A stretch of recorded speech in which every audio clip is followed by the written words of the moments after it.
अध्याय 2। अर्जुन ने श्री कृष्ण की शरण ली। श्लोक नंबर 22। जैसे मनुष्य पुराने वस्त्रों को त्याग कर नए वस्त्र धारण करता है, वैसे ही जीवात्मा पुराने शरीर को त्याग कर नए शरीरों को प्राप्त करती है। जय श्री कृष्णा डिवोरीज। देखिए, भगवान श्री कृष्ण ने यहाँ पे हमें समझाया है।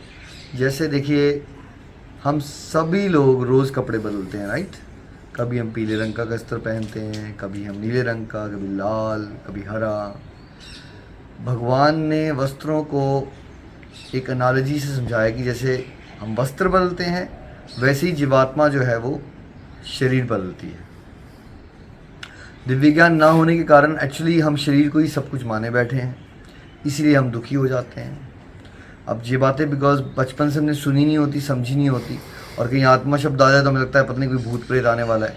पर सच क्या है कि हम जीवात्मा हैं, राइट।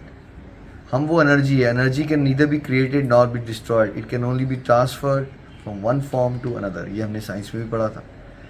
वैसे ही भागवत गीता भी बता रही है कि जो जीवात्मा रूप में जो आप हो, यानी कि मैं हूँ या आप हो, जैसे आप एक गाड़ी चलाते हो, राइट। तो गाड़ी आप नहीं हो, आप गाड़ी चलाने वाले हो। वैसे ही समझ लीजिए कि ये जो शरीर है, वो कह लो ये हमारे कपड़े हैं, जीवात्मा के कपड़े हैं, या ये भी कह सकते हो कि ये हमारा एक व्हीकल है। जैसे हो सकता है आज आप होंडा सिटी चला रहे हो, कल को हो सकता है आप hyundai एक्सेंट चला रहे हो, है ना। हो सकता है अगली बार आप टोयोटा करोला चलाओ। तो ये सब कार्स बदल रही हैं, बट क्या आप बदल रहे हो? आप नहीं बदल रहे हो, आप वही जीवात्मा हो। इस बात को समझना है। और जब आप ये बात को समझ जाते हो कि मैं जीवात्मा हूँ, तो फिर आपका ध्यान जीवात्मा तत्व में केंद्रित हो जाना चाहिए। इसका ये मतलब नहीं है कि उस समय पे आपको शरीर को इग्नोर कर देना है। जैसे कि आप कपड़े पहनने के लिए उसको धोते भी हो, अर्निंग भी करते हो, राइट। बट आप 24 घंटे अर्निंग नहीं करते हो, ना 24 घंटे आप कपड़े धोते हो।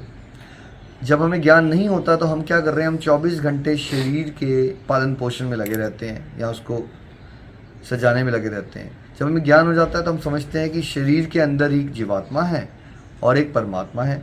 तो मुझे शरीर को हेल्दी रखना है, उसके लिए ऑफ कोर्स मुझे डाइट अच्छी लेनी है, बिट ऑफ एक्सरसाइज करनी है, ताकि मैं शरीर से जगत कल्याण कर सकूं, अपनी ड्यूटीज़ को डिवोशनली परफॉर्म कर सकूं। तो ऐसा मत समझिए कि शरीर को इग्नोर कर देना है। इसका मतलब है कि मेन फोकस आपका जीवात्मा तत्व पे, यानी कि जो आप हो ट्रू सेंस में, उस पे होना चाहिए। और साथ साथ में हमें शरीर का भी ख्याल रखना है। और जब ये बात को हम समझ जाते हैं और उस तरह से जीवन जीते हैं, तब जब हमारे आसपास कोई फैमिली मेम्बर या लव्ड वन अपने शरीर को छोड़ के अपनी जर्नी के अगले फेज़ में चला जाता है, तो हम शोक नहीं करते, बिकॉज हम ये समझ चुके होते हैं कि वो अपनी जर्नी की अगली स्टेज में चला गया है। वैसे हम सब सनातन हैं, यानी कि कभी भी हमारा नाश नहीं होता। ये ज्ञान होगा तभी एक्चुअली हम सभी दुखों से ऊपर निकल सकते हैं। अदरवाइज़ हम देखते हैं कि लोगों का करोड़ों अरबों रुपया पड़ा है, लेकिन फ्रेंड्स आप ये बताइए, अगर किसी के लव्ड वन की डेथ हो जाए और उसका दिव्य ज्ञान ना हो, तो क्या उसको करोड़ों रुपया भी शोक से बाहर निकाल सकते हैं? नहीं, करोड़ों रुपया शोक से बाहर नहीं निकाल सकते, बट ये भगवत ज्ञान बाहर निकाल सकता है। श्रीमद् भागवत गीता की जय।